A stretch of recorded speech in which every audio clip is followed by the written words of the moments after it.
We'll do, let me see. Hold on. I got something. This is live on the air, so let's see if we can get something, though, for breaking news. I just got to find it. Where is it? I don't. Sure. One day you'll have a producer. Sure. What's the breaking news? The breaking news. Matt Nagy has announced Justin Fields is going to be the starting quarterback going forward. Oh. No more Andy Dalton. The love for Andy Dalton must be gone. Wow, that is breaking news. QB1 going forward.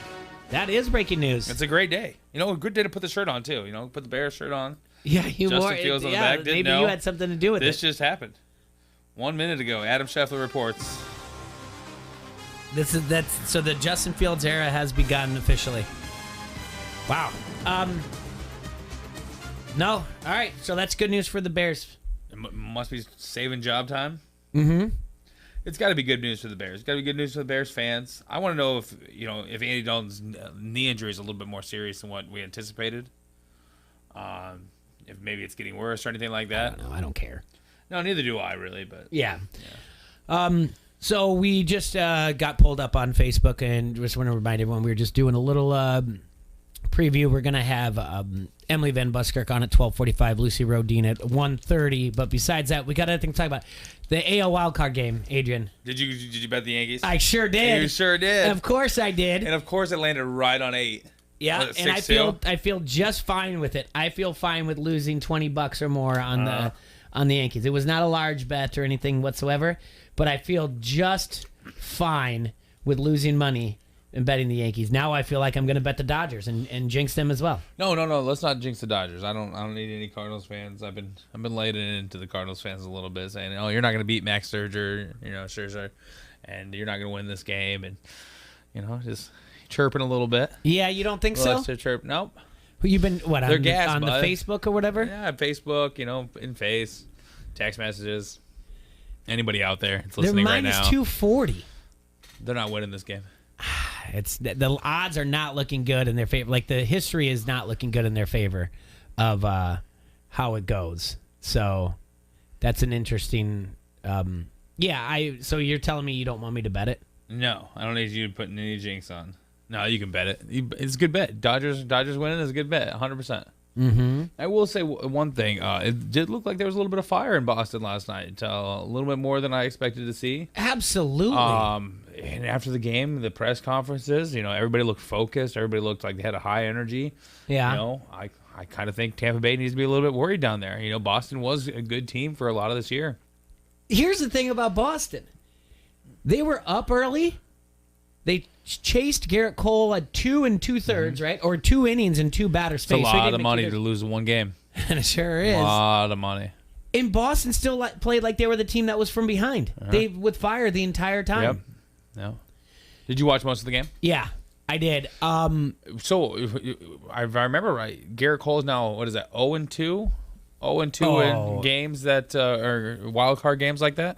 Did the Cubs beat him against Pittsburgh one year? Well, and then he's going to end up being like the next Clayton Kershaw if he doesn't do it. And now, by the way, this is also the 3rd straight time, I believe, that the Red Sox have eliminated the Yankees in the postseason. 3rd straight one.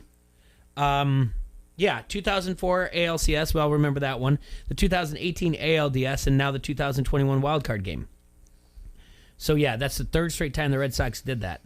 I'll just tell you what, when Judge got thrown out at home, I think that completely won the game. That is the thing right there. Completely won the game. There's no way you're coming back from that right there. I mean, nothing against, I don't want to take anything away from Phil Nevin, one-time darling of the College World Series in the early 90s. Mm-hmm. He's the third base coach. Yep. But not holding him up and trying to have him score from first to third was a little crazy. Took momentum out of there. From first to third, was it second and third, 1 out at that point? Yep. It does take, obviously he sees the outfielder get the ball right off, catch the ball basically kind of like coming from the wall, and it does take a perfect relay basically to get him there. And hats off. We got a phone call right away. You're on ESPN 1170 AM. Oh, he's gonna call. Hopefully, I'll call right back. I got a phone call going on right now. I don't know. Lobo's calling me. Lobo Salsa. Tell him to call him 391-3776. Hats off to Xander Bogaerts. You're on the air, ESPN 1170 AM. What's up, Jay? It's Anderson. What's up, Anderson? How you doing, man? I'm all right, man. How are you? I'm doing well. I mean, Adrian just lit a little fire underneath me here, telling you not to bet on on the Cardinals game. Sure. Got me a little worked up, man. These Cubs fans just can't let stuff go. I'm not letting it go. I just don't want to see the Cardinals win, bud. Oh, come on. I wasn't getting on social media last night, talking about, how a couple of former Cubbies, they did hit homers in those the games. stars of that game for a while. It's a beautiful thing. Come on, man. What did the Cardinals ever do? They won way too many games in a row already. I'm leaning with Anderson on this one. I'm leaning with him. And we brought this up on Monday when we talked about, what is the deal with the rivalry, Cubs hating the Cardinal fans so much. And if it always comes back to the Lou Brock trade, a trade by both teams that did, that's a terrible reason to do it. I hate that argument. No, I don't like the Brewers more than I don't like the Cardinals, or the Reds, or the Pirates. I like the Cardinals a lot more than I like most of the teams. All right. Well, and you know how it is with me, Jay. I got to be careful. You know where I hang out primarily, and that's primarily a Cub location. So, sure. I still got to be supportive of the Cubs every now and then. I try not to talk too much trash about them. And, I'm just hoping for a good baseball game. Am I a little worried about Wainwright, coming out and giving up a couple early runs like he usually does? I mean, overall he had a good year, but I don't think we want to get behind at that park, man, early on. Why isn't Flaherty starting? I don't know. That's a good question. I don't know if they, want to save him, or what it is. But you got to look overall. Wainwright had a good year, so I mean his ERA was a little high, but I don't know. They just want to put the ball in Uncle Charlie's hand and see what him and Yachty can do. No, absolutely. You got to give him the chance. Yeah. I'm just. And I'm right there with you along the lines of, they spent a lot of gas, on that run, to get back into this position that they're in now. And I think part of that was evident a little bit there during that last Cubs series towards the end of the year, but I don't know. I like our chances, but Scherzer, man, he's just so tough. And that lineup is just solid from top to bottom. But even if they do win, then they got to go and play the the Giants, and that's no easy task in the postseason. No, these two, there's a lot to be said here, why I don't think the Dodgers should be a plus 240 favorite in this game. I mean, a minus 240 favorite in this game. They met 7 times this season. The Dodgers went 4-3 head to head. All right. So the Dodgers do have a few things going in their favor. They were 106-53 as a favorite this season, and they were 58-23 at home. All right. The Cardinals as dogs, they have a losing record as dogs, but they do have a record away though of 45-36. Adam Wainwright is a 17-game winner. Scherzer's only a 15-game winner, so Wainwright's right there. He's got a 2.46 ERA, Scherzer does, and Wainwright's got a 3.05. So the under looks good here at 7.5, which makes me believe it's probably going to go over. And I think it'll end up being like 11. Yeah, makes me feel like they're. It just seems like every Cardinals game I watch when Wainwright pitches, it's first inning, gives up a couple of runs, and then it just, and I know it's a long game, but I just feel bad getting behind on a guy like Scherzer, man. The guy's just something else. He's a different breed, man. Well, 100%. You gotta love someone who always bets on himself. And so this guy wants the ball. Scherzer wants the ball in games like this. And I'm not saying taking anything away from Wainwright or anything, but that's what I love about Scherzer. When he was at Detroit, they would try to sign him to a longer deal. He's like, nah, I'm just going to do my final year, and I'm going to go out and win 20 games and become one of the highest paid pitchers because I know I can, because I'm just going to bet on myself. So that's the type of guy that you're getting out of Max Scherzer. But don't get me wrong. Max had a lot of tough luck losses. Yeah, in the postseason he has. Well, in general this year too. I think he could have had pretty close to 20 wins pretty easily. Okay. He was on my fantasy team this year, so I was getting bummed when he would lose those games and the Nationals would give up at the beginning of the year. Well, with the struggles the Cardinals pitching rotation went through this year, I'm surprised they're at this point, but number two, I mean, seeing Wainwright win 17 games at this point in his career, I was honestly shocked. Mm-hmm. I didn't know if he was going to make it through. At the beginning of the year, I was like, "There's no way he makes it through this whole year," and he did, and he was impressive in my opinion. It's a 3 ERA, that isn't too bad, No, not at all. For a guy his age, but we'll see. I was sitting here getting ready to go back into work, and I just figured I'd call in and give Adrian a little hard time. I love it. Always. Well, before you get back into work, let me give you this. I don't think the Cardinals have an earned run scored against Max Scherzer this year. Something to take back to work with you. Oh wow, see, that's an interesting stat. It's bad enough I'll hear it later on too. That's all right. I'm used to getting the earful. So before I head out, what are our thoughts on the Hawks, man? Before I go into work, I like him to cover the 2.5. I really do. I'm going to break it down, actually, and it's nice that you brought that up. I'm going to break it down after the show a little bit more and do some numbers because I have the pleasure of going on KGYM in Cedar Rapids with Todd Bromelkamp, breaking down the numbers gambling-wise for this weekend.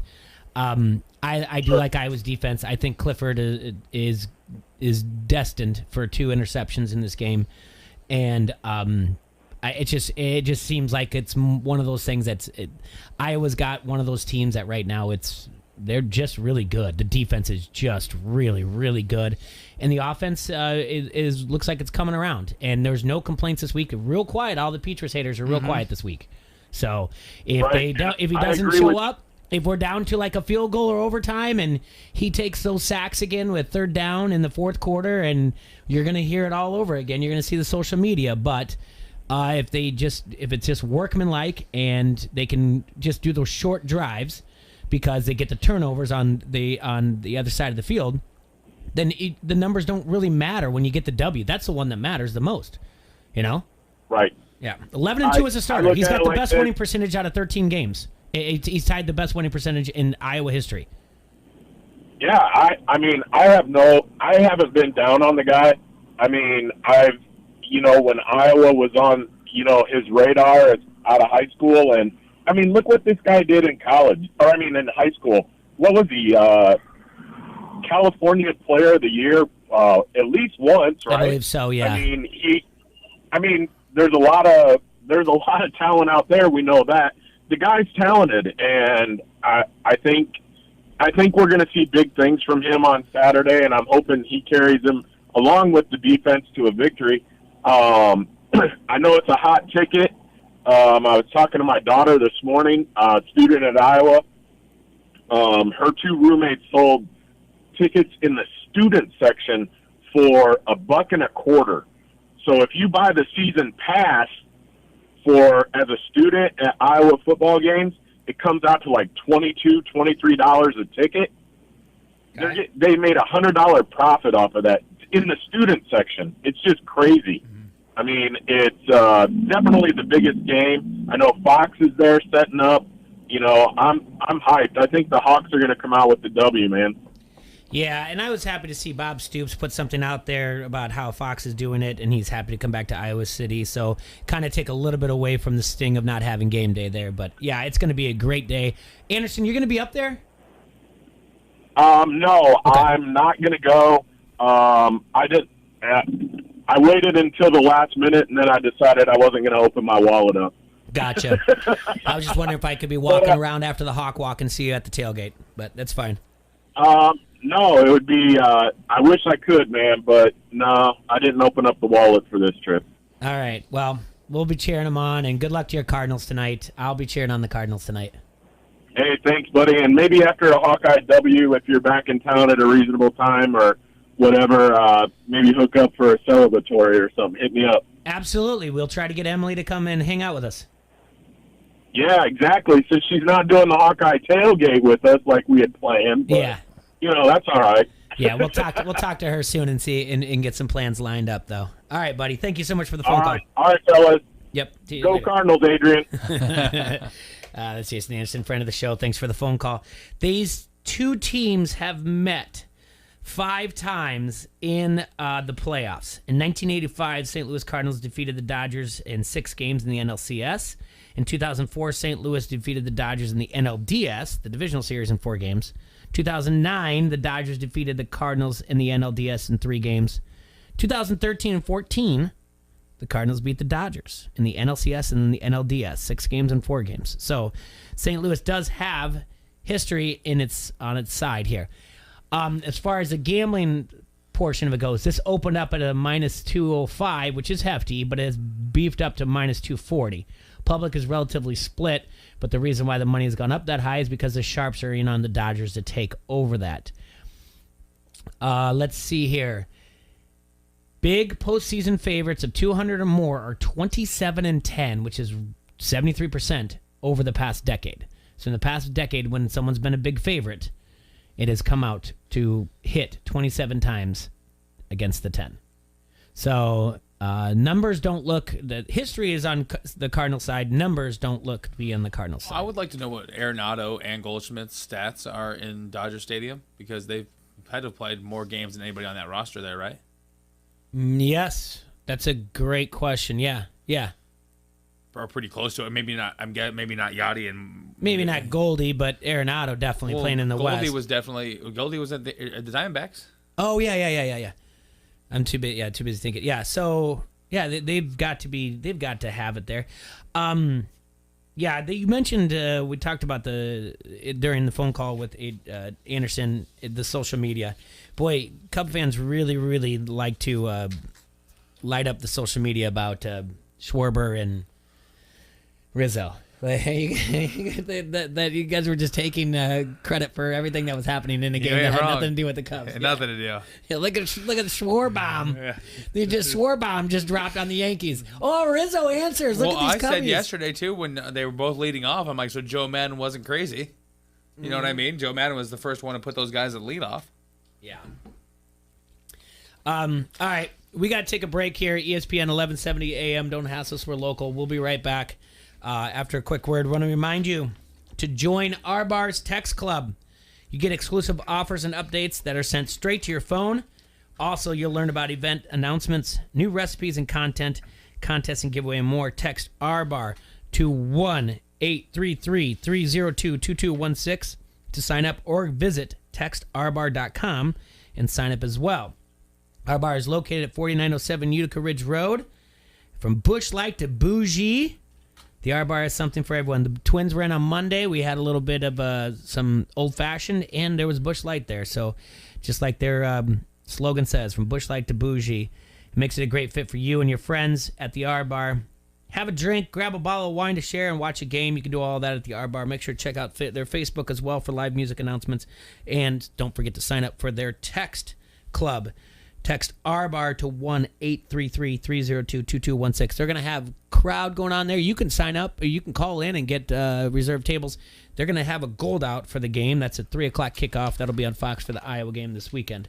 So do that and more. Check them out. Facebook, that's the RBAR, 4907 Utica Ridge Road in Davenport. We'll be right back. ESPN 1170 AM. Don't hassle us. We're local.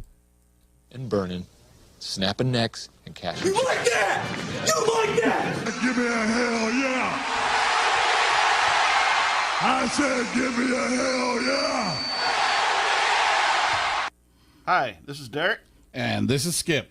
We are the twins from Our Bar Davenport. And you are listening to Don't Hassle Us, We're Local. On ESPN 1170 AM. You seek a professional to fix your car, to fix an electrical problem, or roof your house. So don't settle for testosterone-boosting pills when there's professional help to fix your low testosterone symptoms at Limitless Man. Do you suffer no energy, lack of concentration, belly fat, low libido, poor muscle mass? These are signs of low T, and there's an easy fix. Schedule a complimentary consult at limitlessmail.com and get your life back. Insurance accepted.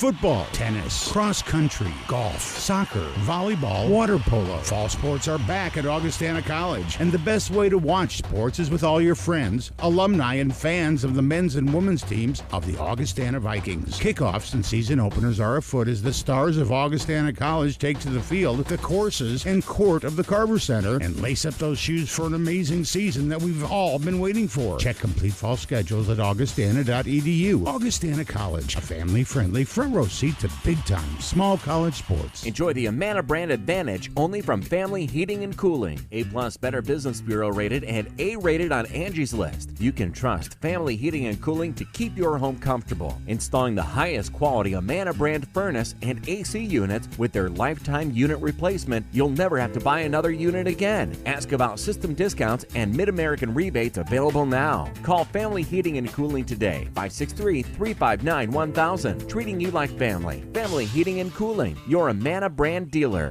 From lines of credit in Chicagoland to equipment finance loans in the Quad Cities to better cash flow in Milwaukee, First Midwest Bank is committed to using our local knowledge and ideas to help our clients get their business momentum back. Visit firstmidwest.com/commercial-lending. You have plans, we have ideas. First Midwest Bank, member FDIC. Hey, I'm Andy. If you don't know me, it's probably because I'm not famous. But I did start a men's grooming company called Harry's. The idea for Harry's came out of a frustrating experience I had buying razor blades. Most brands were overpriced, overdesigned, and out of touch. At Harry's, our approach is simple. Here's our secret. We make sharp, durable blades and sell them at honest prices for as low as $2 each. We care about quality so much that we do some crazy things, like buy a world-class German blade factory. Obsessing over every detail means we're confident in offering a 100% quality guarantee. Millions of guys have already made the switch to Harry's, so thank you if you're one of them. And if you're not, we hope you give us a try with this special offer. Get a Harry starter set with a 5-blade razor, weighted handle, shave gel, and a travel cover. All for just $3 plus free shipping. Just go to harrys.com and enter 5510 at checkout. That's harrys.com, code 5510. Enjoy. I'm Taylor Bishotti with NFL Network Now on the Westwood One Radio Network. Jaguars owner Shad Khan said head coach Urban Meyer has to win back the trust and respect of the organization after video was posted of him acting in a questionable manner at an Ohio bar. Meyer vowed to do just that during a radio interview. I became a distraction, made a stupid decision, and I apologize to it. Our players, I had conversation with our players, they were good. The fact that I became a distraction, I've got to earn their trust back from that. Elsewhere, the Cowboys have made the surprising decision to move on from Pro Bowl linebacker Jalen Smith after he fell out of the starting lineup. Smith is still owed $7.2 million this season. And the Bears will be without leading rusher David Montgomery for a while. He's expected to miss 3 to 5 weeks after he suffered a knee injury. This has been NFL Network Now on the Westwood One Radio Network.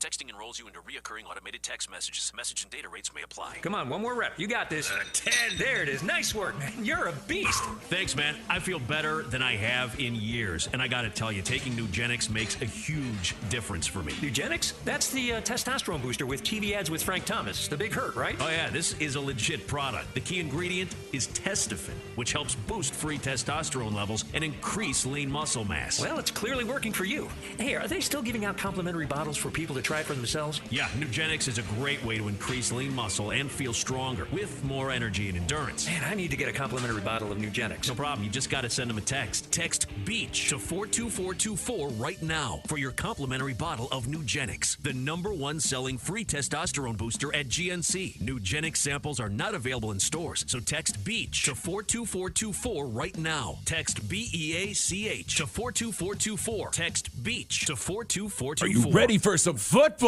Stay up on all the action, college and pro, on your sports leader, ESPN 1170. All right, back on the air here, ESPN 1170 AM. Don't hassle us, we're local. Also live on Facebook. And you can leave comments, questions there. on the Harrington's Pub Facebook comment thread. I see some on there right now. Kyle is saying that Goldie's batting .293, 33 home runs, 101 RBIs in 143 games against the Dodgers. But what do we want to know what's against like or against? In? Yeah, we want to know in. Say the I don't understand the NFL, how the front offices work, Adrian. Last night, it was like shocking news that the Patriots were going to release Stephon Gilmore. Yes. So it's like, oh, 4-time Pro Bowler, Stephon Gilmore, he's one of the highest paid defensive backs in the league. They're going to release him. Available. Why did the Panthers trade for him before it became the paperwork got for, what was it, 6th round pick? Yeah, I don't know how this works. Do you like? This is where like someone could be like, you dummies on the Facebook comment thread. This is how things go. But like, did they think like he could go anywhere and he could sign wherever he wanted to? So they're like, the Panthers like, wait, before it becomes official and you do the paperwork, can we just trade for him? That had to be it, right? It's got to be something like that. I'm not really sure how it works either. Like I said, somebody on the Facebook comment page is going to be like, oh, we know a lot more than you out here. Yeah, it happens. It happens. Yeah, it happens.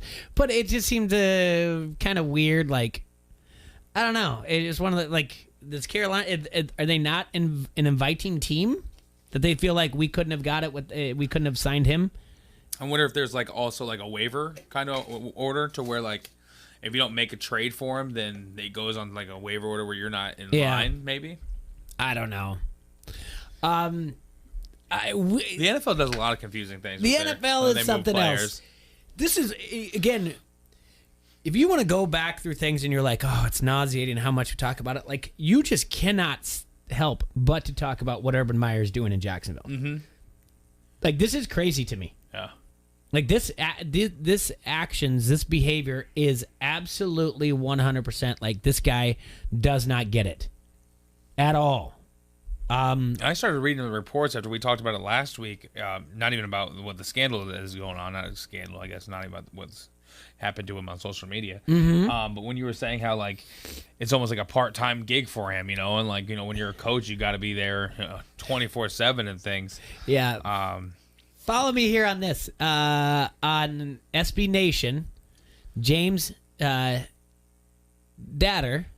did a timeline of this dumpster fire. Who did? This writer for SB Nation of Urban Meyer. So he's hired in January 2021. All right. Even before they finalized any of the hiring of their general manager, who was just on interim status at the time. We know the past history. He's got, I think, I don't know how many scholarship athletes he had at Florida. He's got a good percentage of them that have been arrested on something at some point. He left there for a while, said it was heart issues, health issues. Then he went to Ohio State. We know all that stuff. When he kind of left the university, he kind of broke Florida football, and they're getting their way back. They did have the number 1 pick overall. They got Trevor Lawrence. Then May comes. And he signs Tim Tebow to a 1-year deal for $920,000. That doesn't happen very much. A lot of people are very upset that this guy is just getting fast-tracked back to being a tight end, and they feel like he doesn't believe it. July, he gets fined personally $100,000 for breaking practice rules in violation of the NFL CBA. So he just didn't know the rules. Just doesn't care. It doesn't care. Didn't know the rules. He's so used to it. The Jaguars were actually also fined $200,000. They weren't the only one. 2 other teams were fined as well for kind of breaking practice rules. Was that like a COVID practice rule, or was it just practice rules in general, or does it not say? Yeah, it's they weren't. It's a violation of the CBA. Yeah, and then releases Tebow in August. Then Easer A says tried to hire Chris Doyle. Tried to hire Chris Doyle. That was a big one. And then the players there was an outbreak to that. There was a pushback from that. He made money for working for 24 hours. Then there's a report on week 1 by Jason LaCanfora from CBS Sports that Urban Meyer's just rubbing players the wrong way, and he's not making friends at any level whatsoever. And he doesn't handle losing very well, and he has a bad temperament that the players find annoying. And he doesn't really have much familiarity with the NFL, its scheduling, or anything in general. And they go on to lose 37-21 to the Texans, who, by the way, previously were the most dysfunctional organization in the NFL. September 2021, rumors of Myers leaving happened because of the USC job. So he has to do that. And then, you have the thing that they lose to the Broncos in week 2, and Jacksonville comes out for everybody, and they put something on social media on their Twitter. Hang in there with us. We're going to get better. That's never a good sign when you have to do something, and it's his quote. The one thing about Jacksonville and the 904, go to sleep knowing there's not going to be any group working harder to get things flipped. And we're going to see later that he doesn't really work that hard. After the loss of the Broncos, Vic Fangio notes that Meyer spoke to him before their game and said the NFL is like playing Alabama every week. That's what Urban Meyer quoted and said. His quote was from Vic Fangio, "I don't know Urban Meyer at all, really. I met him the other day, shook his hand before the game, and after the game, his comment to me was, every week it's like playing Alabama in the NFL." He is not prepared for this league at all. I get the jump between college and the NFL, but how far off is that? Like, you can't say things like this. It's like the opposite. Where what quarterback was it that said the game I played in the SEC and this game kind of seemed slow to me. The NFL. It was last year. It wasn't Justin Fields said that the game seems slow to me. Did he say it? He said in the preseason, I think something like that. There was someone last year. I feel like it wasn't Kyler didn't play he played in the Big 12. I feel like someone else did, but yeah, they felt like, and then all of a sudden now the defense is just going to drill you. And any coach is going to say that too. Like, this guy's overwhelmed. It's like playing Alabama every year. Justin Fields said it the game before the preseason game against the Bills. And maybe you're right. And maybe that's where. Yeah. And they the defense came out and knocked his helmet off, and there was a meme. It was like, oh, does this still feel slow for you, Justin? Yeah. And then you've got the video. It's at his bar, whatever else. It's just bad judgment. He apologized to everybody, and he says he did. That was on Monday. And then Khan, the owner of the Jacksonville, comes out and says it's, behavior is inexcusable and we're going to do better. And Shad Khan had said, and Jacksonville goes ahead and goes on Twitter and puts another statement out there. "I have addressed this matter with Urban. Specifics of our conversation will be held in confidence. What I will say is his conduct of last weekend was inexcusable. I appreciate Urban's remorse, which I believe is sincere. Now, he must gain our trust and respect. That will require a personal commitment from Urban to everyone who supports, represents, or plays for our team. I am confident he will deliver." So, and I know we met again with the team today. It's very rare that a coach does not fly back with the team, the charter flight after a game like that. I don't know who was on with Mike Golick Jr. yesterday, the exact person, but I know he had an 11-year NFL career. And Golick Jr. asked him specifically, have you ever, after a loss, not flown back with the coach? And he said never in his time. Now, he was with, I don't know who the guy was. It was yesterday. Bill Parcells was one of his coaches. And, he dropped some big-time names, coaches that he was with. But this guy just doesn't get it. And I don't even know, if you're USC, there's no way you want this. No, absolutely not. You don't want anything to do with this guy right now. No, not at all. Nobody should be touching him. Yeah, this is, boy. I feel like your time's up, kind of.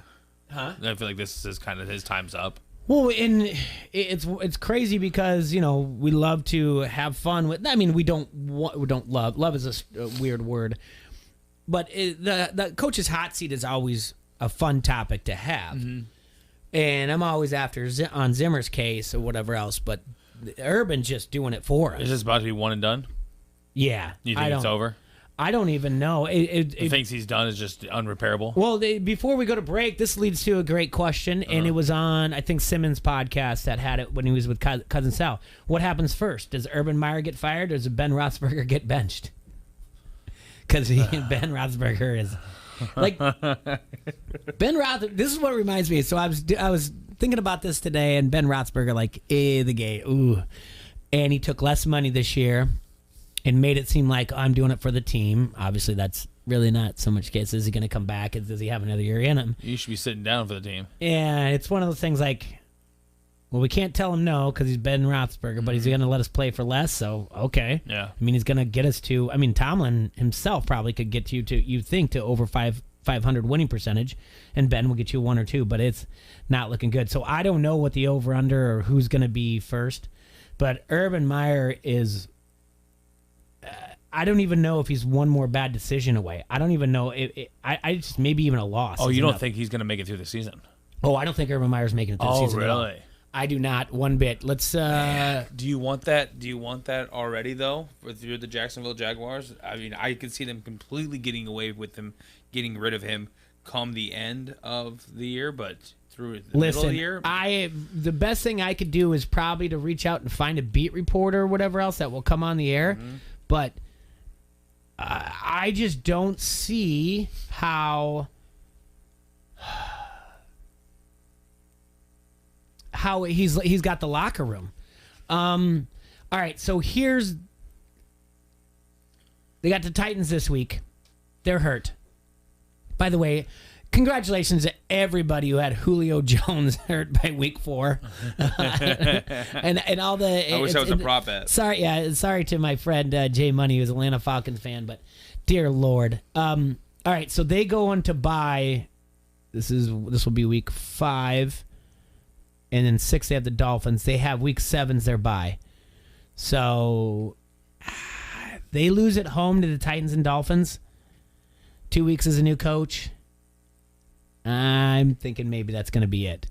You're going to let's circle October 11th. No, not that. October 18th on your calendar for that one. The Dolphins, by the way, that game will be played out in London. But it's an 8:30 kickoff our time. Circle, he's not making it back. You don't think so? He's not making back from London as the coach. Yeah. I mean, they may touch down. Was there a couple games coming up in London? Yeah, there's one this week, and then we got another one, after that. So he's not making it out of London. I don't think so. All right, we have to take a break because then we're going to call Emily Van Buskirk here, ESPN 1170 AM. I'll be right back here. Don't Hassle Us for Local. This is Tom Kakert from HawkeyeReport.com, and you are listening to Don't Hassle Us, We're Local. Hey, do you have time to go to Vegas with me? Time? Yes. Extra money to pay for the flights? No. No, not Vegas. I'm talking about Vegas, right here in the Quad Cities. I've never heard about Vegas. Tell me more. Oh, they're safe and secure gaming cafes with 6 locations. Well, what kind of games do they have there? And they've got beer, right? They have the latest games provided by Gem, and yes, beer.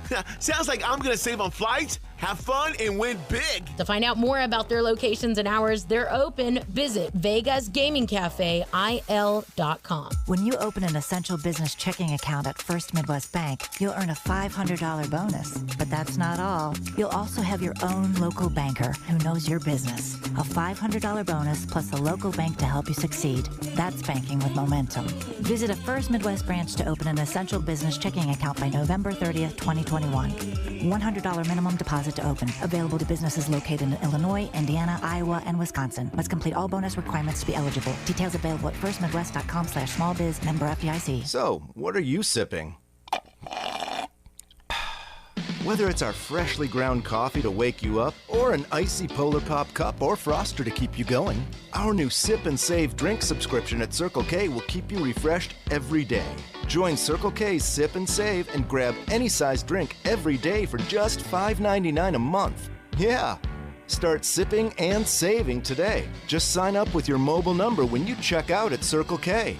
Limited time offer at participating locations. At Shell, we know from the time you get up to the time you wrap up, Good night. There's a lot of meetups, eat-ups, and hurry-ups. So come to Shell and get 3 things done at once. Fill up with Shell V-Power Nitro Plus to help keep your engine running like new. Save up with the Fuel Rewards program and never pay full price for gas again. And snack up with in-store rewards to save even more at the pump. Make the most of the stop you need to make with Shell. And engines that continuously use Shell V-Power Nitro Plus Premium Gasoline. See full terms and conditions at fuelrewards.com. Renewal by Anderson. When it came time to replace our old drafty windows, we opted for quality with style, installed by professionals. Renewal by Andersen. Fall is here and cold weather is coming. I'm Sam Hare with Renewal by Andersen. It's time to prepare by upgrading your windows to new Renewal by Andersen windows that are Energy Star certified and ready to help you increase the comfort of your home. In October, you can take advantage of 20% off windows, 20% off doors, 20% off installation, and with our easy payment options, there's no money down, no payments, and no interest for 24 months. With Renewal by Andersen windows and doors, your home is comfortable all year round. Take advantage of our fall savings now and be prepared for any season. Visit us at our showroom in Davenport or online at renewalbyandersen.com. Renewal by Andersen. We love our new windows. I'm Taylor Bishotti with NFL Network Now on the Westwood One Radio Network. Jaguars owner Shad Khan said head coach Urban Meyer has to win back the trust and respect of the organization after video was posted of him acting in a questionable manner at an Ohio bar. Meyer vowed to do just that during a radio interview. I became a distraction, made a stupid decision, and I apologize to it. Our players, I had conversation with our players, they were good. The fact that I became a distraction, I've got to earn their trust back from that. Elsewhere, the Cowboys have made the surprising decision to move on from Pro Bowl linebacker Jalen Smith after he fell out of the starting lineup. Smith is still owed $7.2 million this season. And the Bears will be without leading rusher David Montgomery for a while. He's expected to miss 3 to 5 weeks after he suffered a knee injury. This has been NFL Network Now on the Westwood One Radio Network.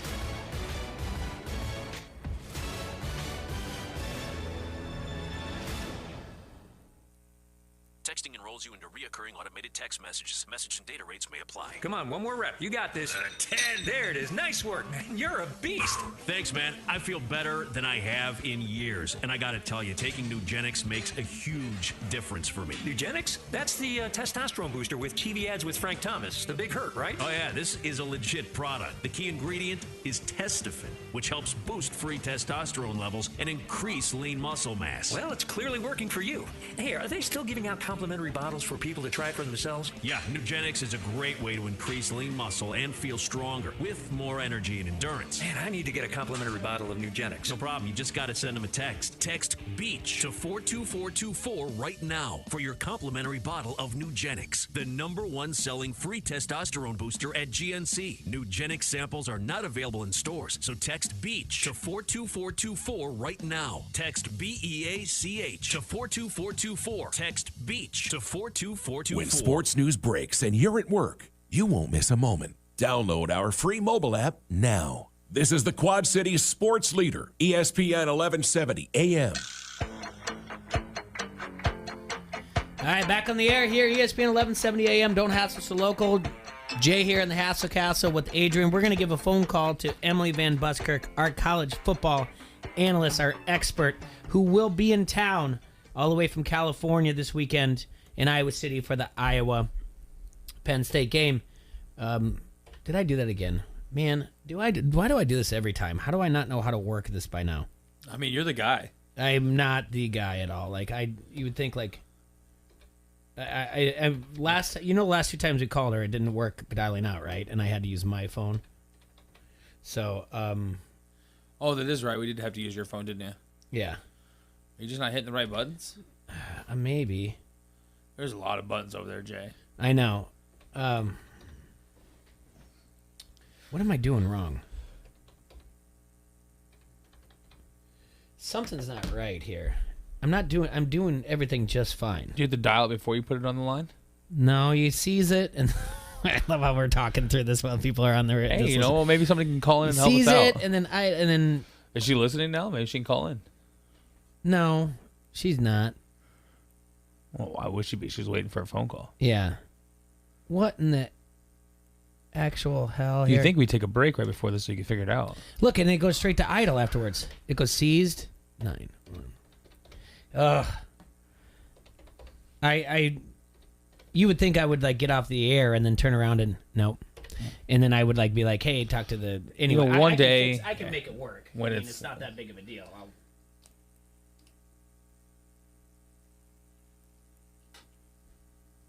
I mean, it's that simple.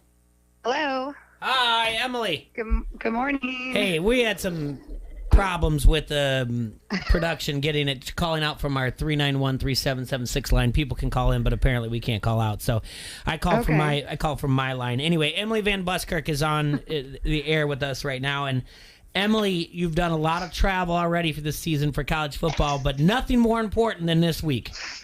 Yes, I'm finally making it out to Iowa City. I was skeptical that we were going to get the nod, to cover the game, but the fine folks at Iowa just deemed us worthy. So we are coming to finally check out what it's all about. Okay. First things first, tell all the listeners, who is we? Oh, yes. So this season, I've teamed up with a fellow female in sports. Her name is Kim Montoro. You should all go follow her on social media because her pictures of the games are insane. She's a sports photographer, Clemson grad, and she currently shoots for the Yankees, although obviously not anymore as their season ended last night. But she's incredible young talent, and that's something that I like to do in this industry is find young women who are talented and kind of partner up with them and collaborate and help them along and shepherd them along. So I decided that we should cover the season together as the first female writer-photographer duo across the country. So we started, Oklahoma Tulane in week 1, and we've been covering big games every week ever since. So it's been a wild ride. And last weekend we partnered with Joey Chestnut for the first time as part of his all-star eating team that we're building. And we were at Notre Dame, Cincinnati, and that was such a fun experience. My goodness. Yeah. Well, that's cool that she's going to be traveling with you to come to Iowa City. Yeah, it's pretty incredible. So how does it? I did think about this question earlier today, and you kind of already alluded to it. So you basically put in for the credential request over the weekend, right? Yeah. So we, it's been, like I said, it's been like a crazy couple of weeks. We've been Oklahoma, Tulane, Ohio State, Oregon. We did 3 games in 3 days the last weekend, and then obviously this game. So we have been on the ground, and I honestly was a little bit tired. We were supposed to go to London for the NFL game, but they actually only provided us 1 credential. So we decided, that since both of us weren't going, neither of us wanted to really travel overseas alone.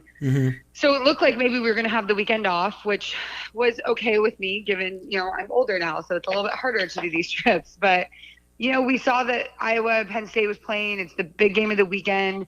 You have always been, prodding me to come out there. So we just applied saying we'd love to include this in our coverage, and they approved us. I think we applied Sunday and got approved Tuesday. So it's really nice when programs prioritize, women in sports and acknowledge that this is what we're doing as a little bit of an unknown team, but we're trying to provide people with good coverage from an all-female perspective. So it's fun that programs support that. So we appreciate it. That makes me very happy because I didn't. Yes. How do you go about? Because around here, I'm nothing compared to like the likes of you covering things, and they're just like, we'll give you a game here, a game there. But how do you present it when you reach out to the SIDs? Do you say like, hey, this is my partner, she's doing this, we've covered this games, here's who I work for, here's my credential, this is what I've done. So we definitely, what I do is our editor applies for the credential, and our website, skyboat.org, is a nonprofit site that benefits veterans, and is run by a former Army vet who is a friend of ours, Adrian Beecher. And it's a pretty cool site because it's nonprofit, but it also gives opportunities to young journalists and photographers to learn how to cover sports games. So he's been very great about, having this program through the website to provide this real game experience to students and stuff. So I have worked with him as a mentor for young writers through the site for a long time now. So I think that first and foremost, schools really love that idea and they love his website. So he has a good relationship with colleges across the country. So I think that was kind of the first thing. And since they had probably never heard of Kim and I, or maybe they had, I don't know, I always send an email along with the request, just letting them know who we are. I send them links to our former games, and we've been at quite a few big games. So it's not like we're just kind of strangers off the street. So I make sure I include that, and I let them know what we do and that we would love to, include them in our coverage. And 9 times out of 10, everybody's really great about it and they want to help. So, here we are. We're coming in hot. That's great. So can you take us through what your typical day will be? Will you be in the press box for most of it, or will you be for the game, or what do you like envision when you go to these games? Yeah, it's kind of different every place because they all have different protocols for what COVID has been like. But a typical day, Kim and I will roll up to the game a couple hours early, probably 4, because we like to be there and get shots of the surroundings to go in and shoot the stadium when it's empty. So we will get there early. We go inside. She sometimes has to go to a photographer meeting so they know where they can shoot and whatnot. I will go in the press box, get set up. We'll meet back up on the field to kind of walk the field and get a feel for the environment.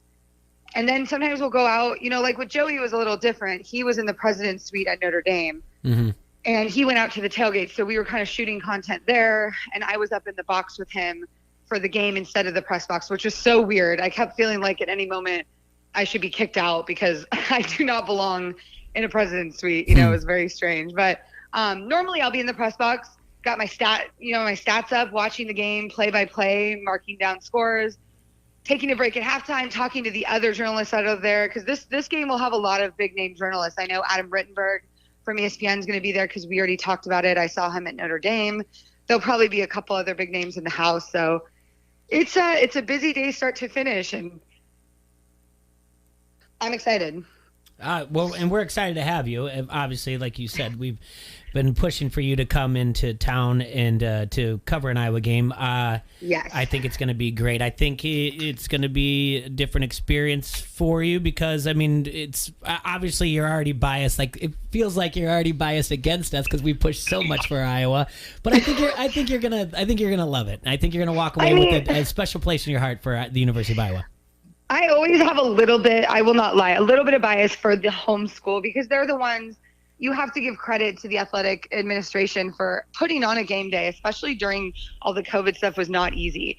So anytime that they, allow me to come and cover their program, I'm always going to have a little bit of bias towards them for what they do and how they put it on and what the experience is like. So that's absolutely true. In this case, I'm very excited to tell you that I'm working on a story with Jared Goff, who is a former Marin Catholic alum, as is Spencer Petras. So Spencer Petras, Jared Goff, and myself all went to Marin Catholic High School in Marin County, California, something not a lot of people know.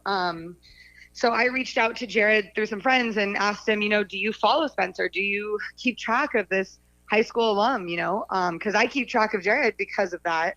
And he said, absolutely. Not only did he remember who I was, which was so sweet. Yeah. Because my parents, I grew up down the street from his grandparents. But he does watch Spencer, and he's been so excited to see his season. So I'm going to chat with Jared, before the game and kind of figure out what he thinks of Jared. And then Spencer. And then I'm going to talk to both Spencer and Jared after the game and do this story on, this high school connection that nobody really knows exists. That's great. Yeah, because I was wondering. I'm very excited. I'm glad you mentioned it because I was going to ask, or do you have any special storylines you're looking at? Because I know you guys have also when you have teamed up with Joey Chestnut, you guys have done a eating challenge, right? Well, that was our plan. It's a lot harder to execute than we had imagined. So we're going in a little bit of a new direction with that. And instead of executing the eating challenge on campus, we are going to put out a call to players to film themselves, executing the challenge that we set forth that Joey, deems worthy. And they will send us their videos of them completing the challenge in the time frame. And if we review them and see them as, fair and honest, then they will be joining the team. And what Joey will do is make campus visits to his teammates throughout the season. So that's going to be kind of how we're going to do it instead. And we're excited about it for players to get involved and kind of shoot their eating challenge on their own time. Yeah, and I think it's something that's fun to do, and it's something a little bit different though. It is definitely different, but it's funny how much food and football go hand in hand, not just from a tailgate perspective, but even when we're in the box, at Notre Dame, the Notre Dame baseball coach and Tim Brown was in the box, and we had former Notre Dame players coming up to Joey and handing him hot dogs just to watch him, just to see him hold a hot dog and watch him eat a hot dog. And not only that, Joey brought some of his famous condiment sauce, which you can totally buy online on his website, or you can find at Kroger. And everybody had a little tasting party during the game. You know, the president of the school and the baseball coach, and everyone's trying his sauces to see which are their favorites. So it was a very fun, different experience for football, and we're excited to share it with everybody. Who doesn't want to eat a hot dog with Joey Chestnut? Yeah, that's so weird. I don't. Why wouldn't you? Actually, I don't know. either. Why wouldn't you? I don't know. I would never think like I would Well, never. not 40 of them, but like one. I would never think to be like, hey, there's Joey Chestnut. Hey, what if he's got a at hot the dog in his tailgate? pocket? Like, hey, I'm gonna go give him a hot dog. Like, hey, you've never Oh seen my this God. before. Every single place we go with him, somebody wants to eat something against him. And I mean, it's nuts because you're never going to win. Like not ever, like not even close, especially if you're just doing a 1-for-1. I mean, when he was at the national championship game with us 3 years ago, one of the ESPN guys was like, oh, let's eat Chick-fil-A sandwiches on camera and see who does it faster. And I was like, sir, you really don't want to do this. Like, this is not going to be fun for you, because Joey takes a sandwich and eats it in 2 seconds flat. And that's it. Like, that's the end of it. It's not even like good TV because it's just so fast. It's gross. So, but it's fun to see people recognize him. Even just walking around Notre Dame Stadium, they had given him a Notre Dame polo. So he's just walking around in a green polo, you know, next to me, and people still will call out and see him and be like, Joey, you know. So it's just really neat to kind of see that side of it. And the players were so excited. We didn't get to meet up with the Notre Dame offensive line, but we had plans to, and they were all huge fans. I actually talked to Coastal Carolina players last night for a podcast I'm doing with them. Okay. And one of their players has a Joey Chestnut jersey that he wears. So we are definitely en route to go to Coastal Carolina with Joey at some point, which is going to be really fun. So that's all it takes is someone to just be a super fan. And you're like, oh, we're going to Coastal Carolina. No, but I think it's helpful, like, that they're excited about it. And apparently one of their players, Silas, so you're going to die at this one. I know you love the NIL stuff. Yeah. One of their players, their long snapper, CJ Shrimp, he just came on my podcast and he talked about an NIL deal that Teddy Gallagher, and a couple of the other guys have, about 5 or 6 of them, with a limo company in the area.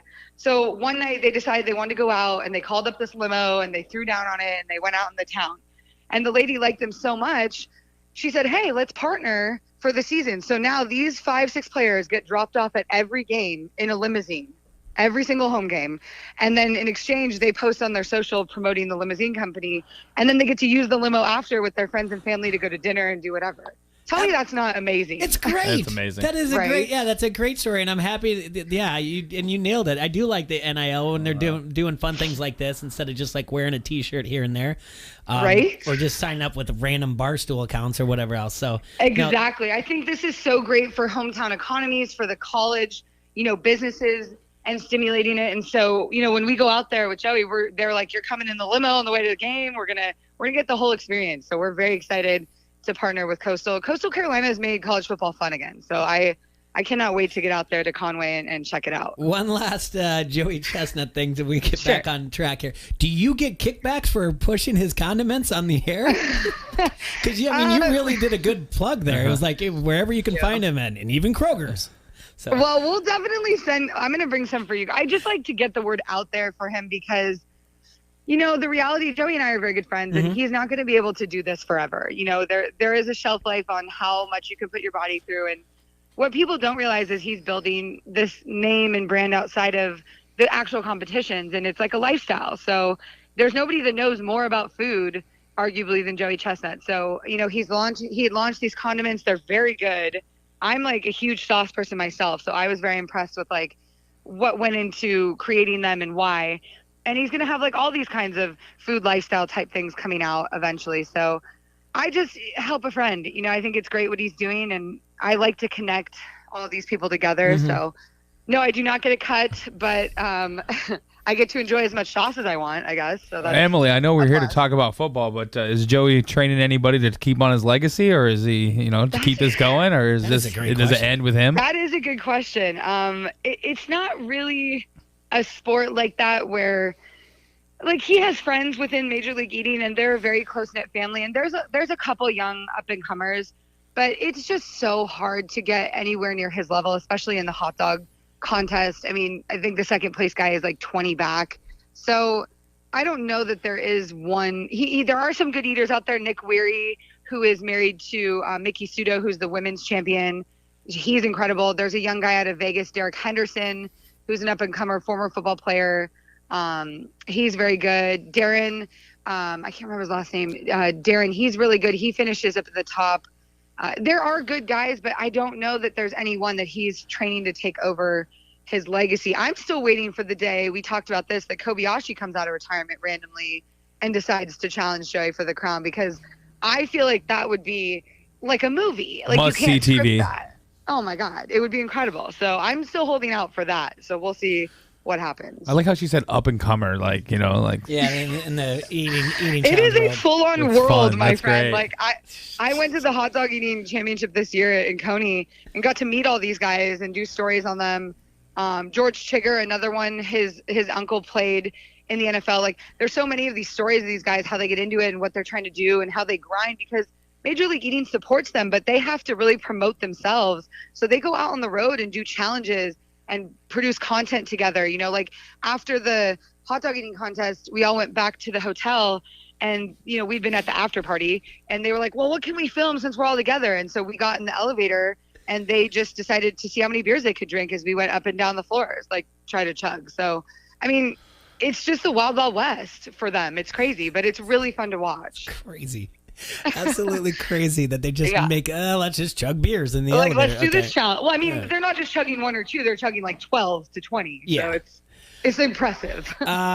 So getting back to the game, what are you? Have you broken down the X's and O's yet, or do you do that like tomorrow before flight? Like, what's going on with the Iowa Penn State game that you've done so far? Yeah, I've looked into it a little. I just recorded.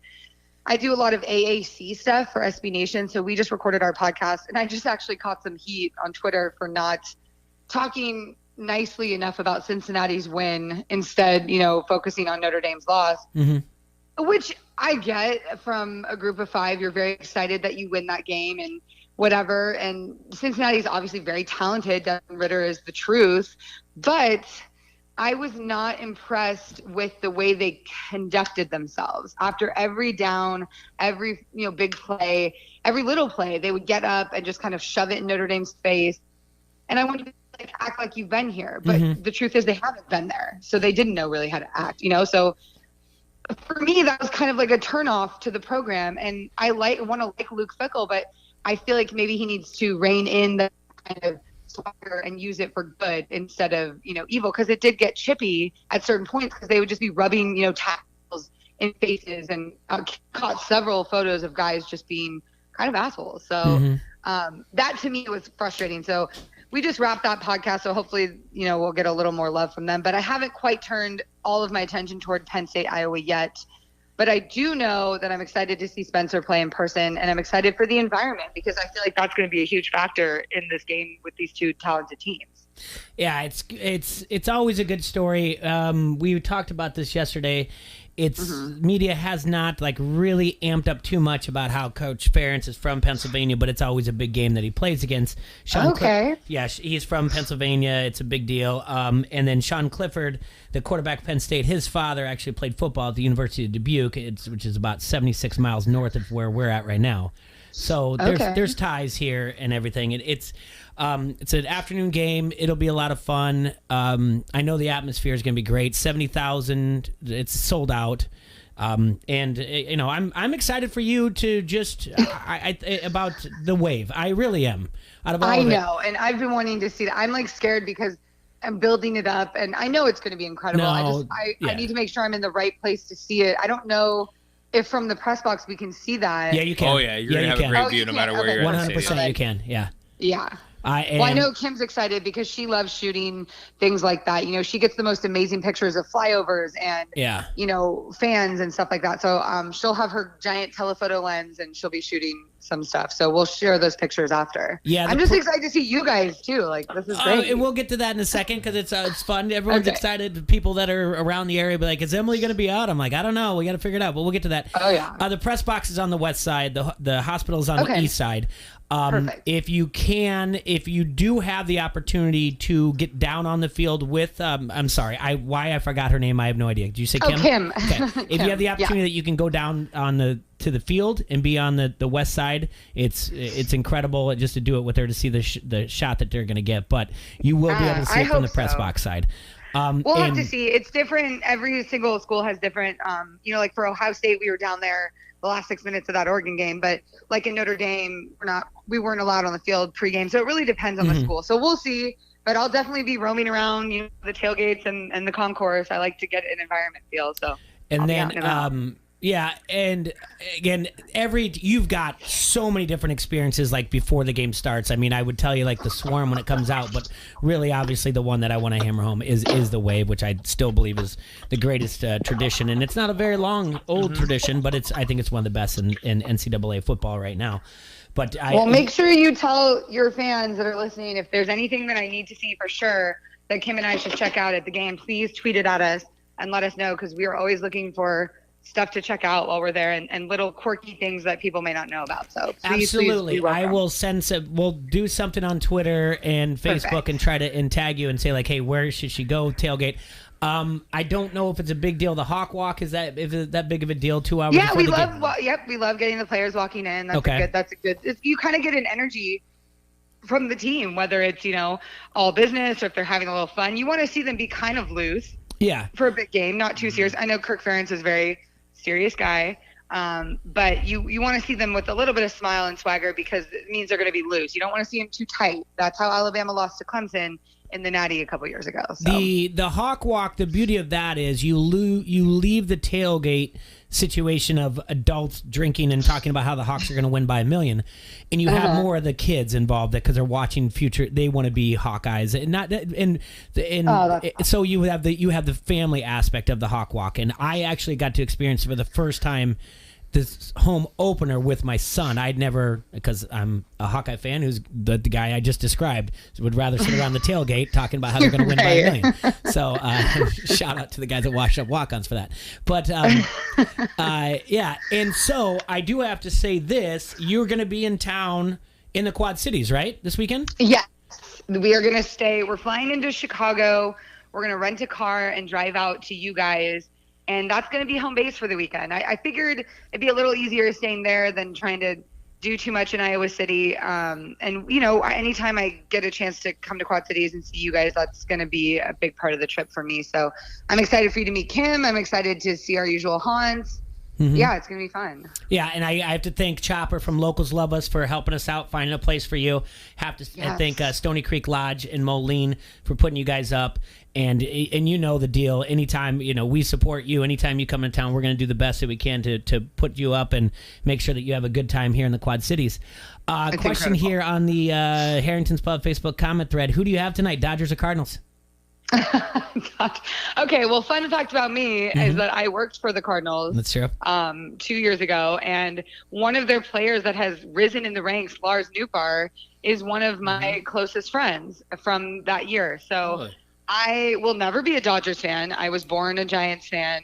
So, and the Trevor Bauer stuff just really was the last straw for me. So it will always be not Dodgers, but in this case, I get to pick the Cardinals with a full heart because they have done the incredible thing this season to come back and be where they are. And I loved watching Lars be such a big part of that.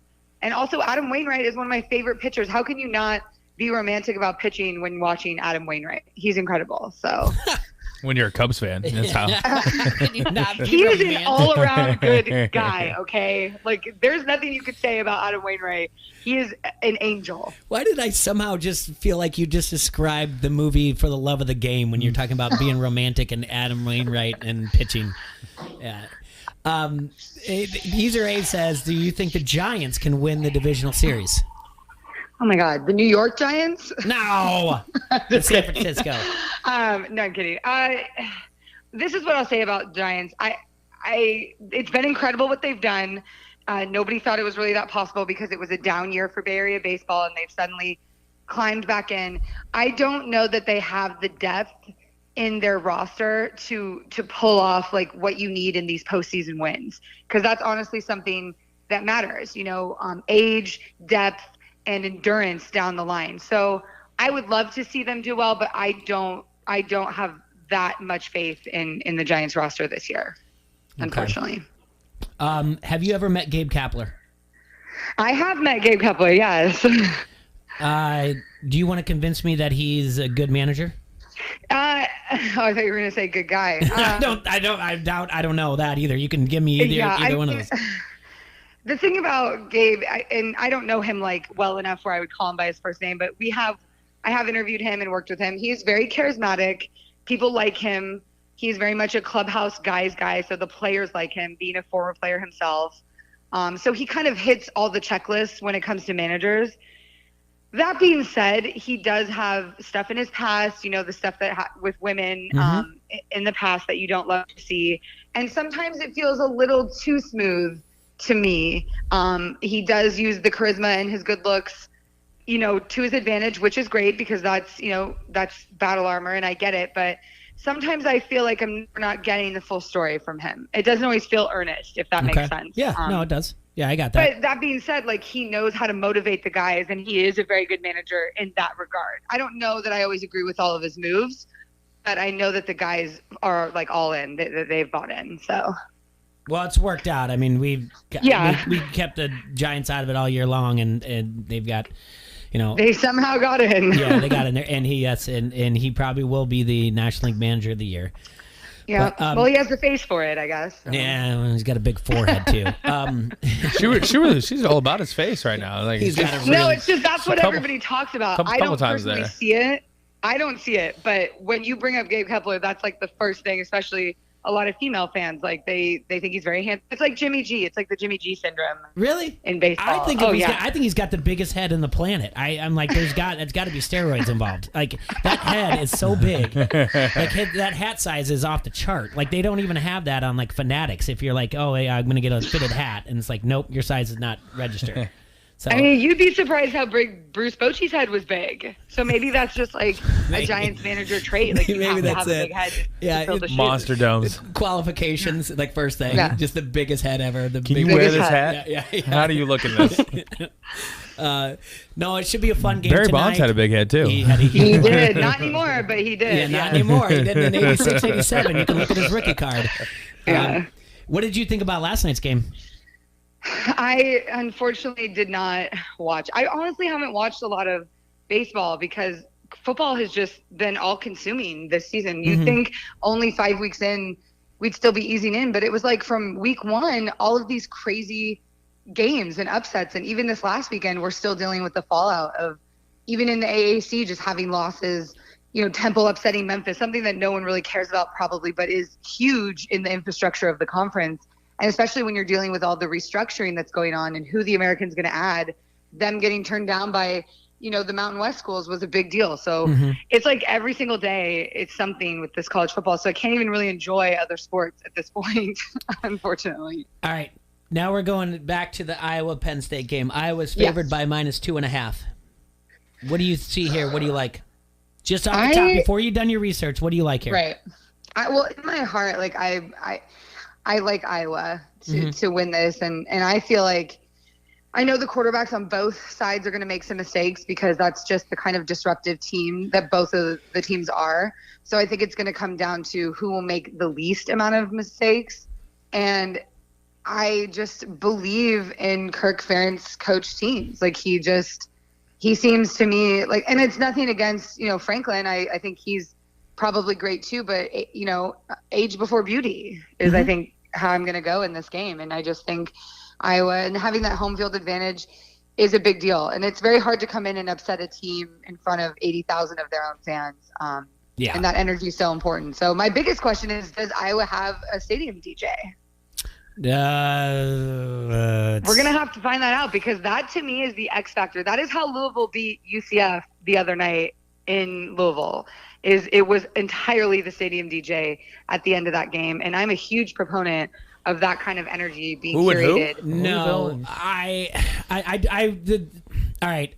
I would, someone could sit there and say like, oh, they totally do, but it's so scripted out that you can almost, I can tell you like what songs you can tell like played. which song's next. Yeah. And about the only time that anything happens when they have the Ponchero's burrito lift in the middle of it or anything like that. So That's kind of cool, though. Yeah. Like, I'm for that. If you haven't seen it, it's cool. Yeah. And Easer Age does point out, though, that Iowa uses a fullback, so you'll definitely fall in love with the University of Iowa.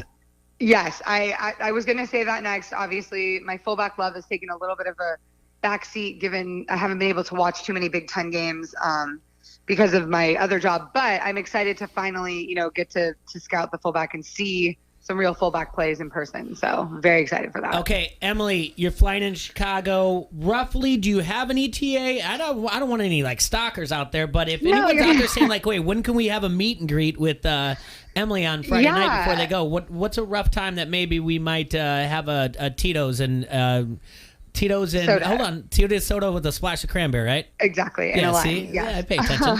Yeah. So we fly in early Friday morning.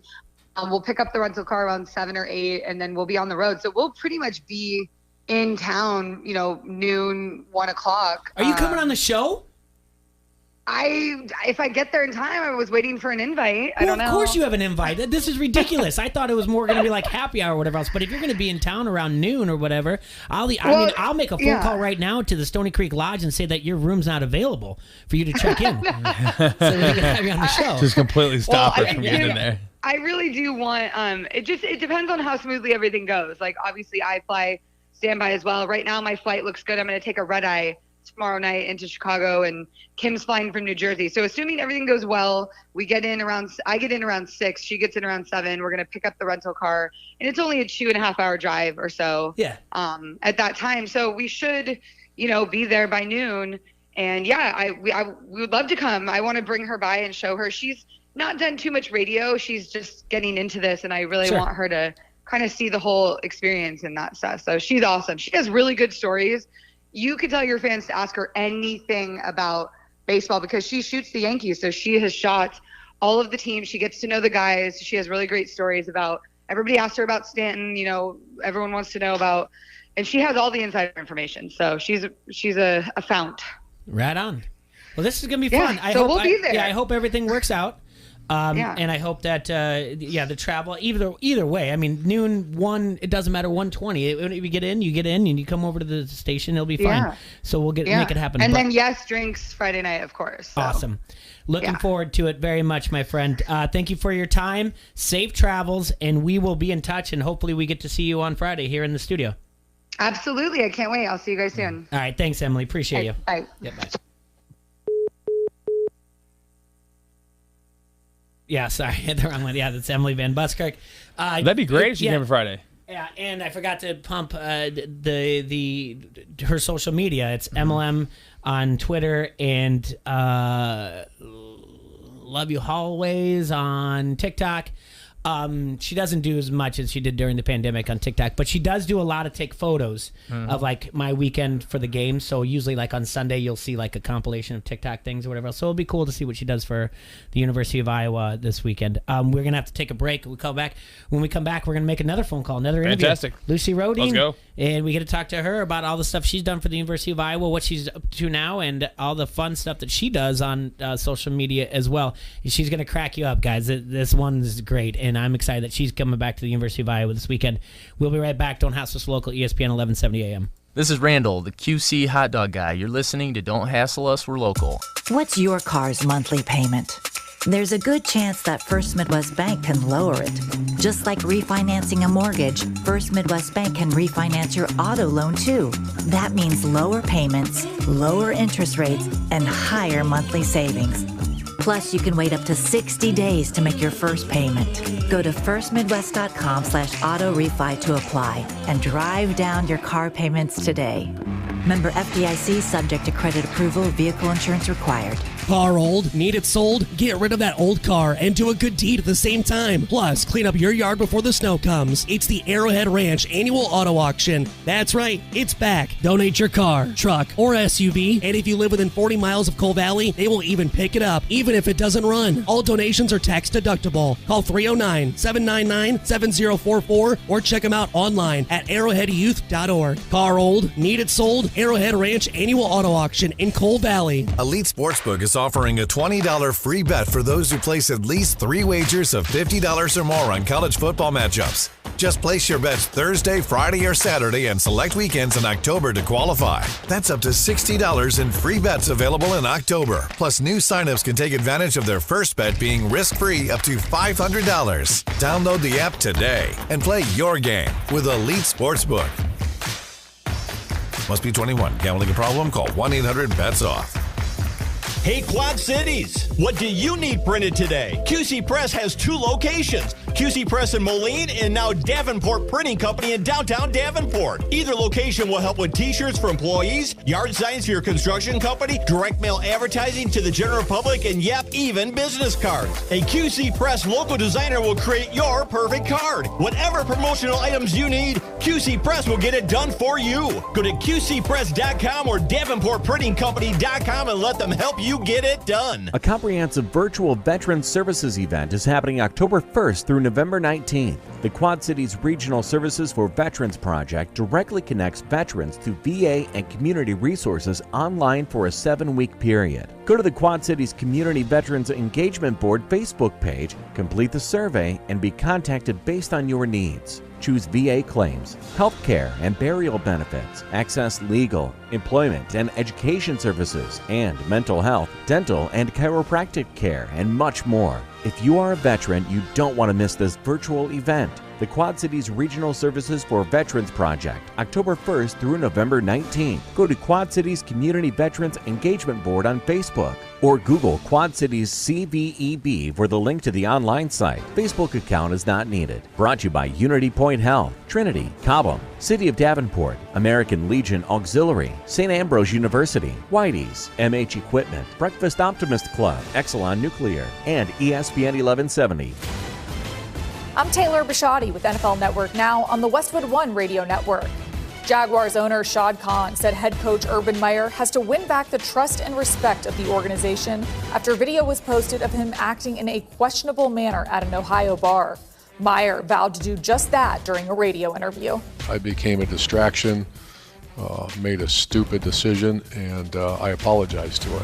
Our players, I had conversation with our players, they were good. The fact that I became a distraction, I've got to earn their trust back from that. Elsewhere, the Cowboys have made the surprising decision to move on from Pro Bowl linebacker Jalen Smith after he fell out of the starting lineup. Smith is still owed $7.2 million this season. And the Bears will be without leading rusher David Montgomery for a while. He's expected to miss 3 to 5 weeks after he suffered a knee injury. This has been NFL Network Now on the Westwood One Radio Network.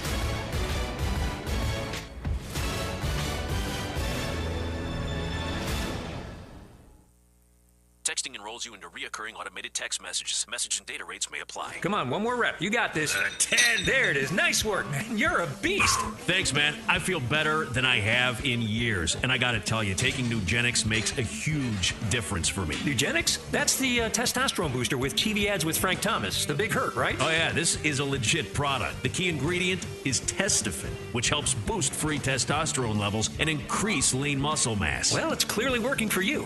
Hey, are they still giving out complimentary bottles for people to try it for themselves? Yeah, Nugenix is a great way to increase lean muscle and feel stronger with more energy and endurance. Man, I need to get a complimentary bottle of Nugenix. No problem. You just got to send them a text. Text BEACH to 42424 right now for your complimentary bottle of Nugenix, the #1 selling free testosterone booster at GNC. Nugenix samples are not available in stores, so text BEACH to 42424 right now. Text BEACH to 42424. Text BEACH to 42424. From the Vegas Gaming Cafe, this is the Quad Cities sports leader, ESPN 1170 AM, KBOB Davenport, a town square media station.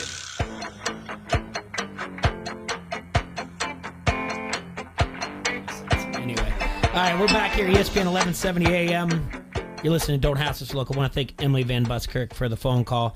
I always appreciate talking with her. Excited that she gets to come into town this weekend and get to experience the Iowa game day situation. Mm-hmm. Anderson called in earlier. Some kids in the student section, they're selling their tickets for $1.25. Yeah, one of my nieces, she sold hers for $2.25. Really? Yeah. So I don't know. That's at least what she told us in our family group chat and stuff like that. She goes to school there, so she was pretty excited. So she's not going to the game. Most of my family is actually going to be at that game this weekend. Wow. I was lucky enough that friend of mine, friend of the show, Big Dyke, he has season tickets, and he was just like, "Do you want them?" I'm like, "Yeah, of course I'm going to go." And I have no at all, like, I have no, like, desire to sell them whatsoever. No, like, absolutely. Why would you? Yeah. And you get to do that with your daughter. Yeah. And again, we talked about it yesterday. She has no idea the significance of this game. You know, first time top 5 teams since 1985 will be in Kinnick, but you know, she'll do whatever else. All right, I'm going to give Lucy a phone call. The odd thing here is our board. Are you going to try this board thing again? No, I'm going to actually. Okay. I sent her a message and just said, like, hey, it's going to come from my personal. More than likely, this is going to go straight to, like, voicemail, because she's going to be like, what's this random number? It's not the one that I'm used to. So, Oh, you guys have had her on before? Yeah, I've had her on.